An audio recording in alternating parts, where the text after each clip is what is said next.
തൊട്ടപ്പുറത്ത് തന്നെ നമ്മളെ ഹണി റോസ് ഉണ്ട് കേട്ടോ. എനിക്ക് വയ്യായിട്ട് ഇതുണ്ടോ ഹണി റോസ് ആണ് നമ്മളിപ്പോൾ ടെസ്റ്റ് ചെയ്യാൻ പോണത്. കാണുന്നതാണ് ബോച്ചൻ. നിങ്ങളുടെ ഹണി റോസ് വന്നിരിക്കുക.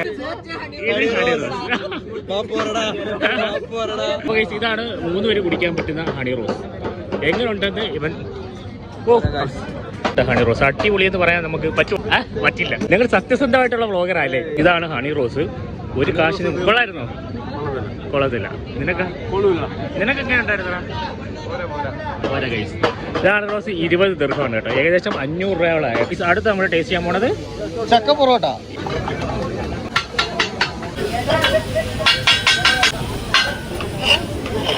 അപ്പം നമുക്ക് ആ ചക്ക പൊറോട്ട കിട്ടിയിരിക്കുകയാണ്. സംഭവം തന്നെയല്ലേ. അപ്പോൾ ഈ ചക്ക പൊറോട്ട ഹണി റോസിനെ കട്ടിക്കില്ലല്ലോ കേട്ടോ. മാത്യു ചേട്ടൻ പറയും എങ്ങനെയുണ്ട് സാധനം. അടിപൊളി. എങ്ങനെയുണ്ട്?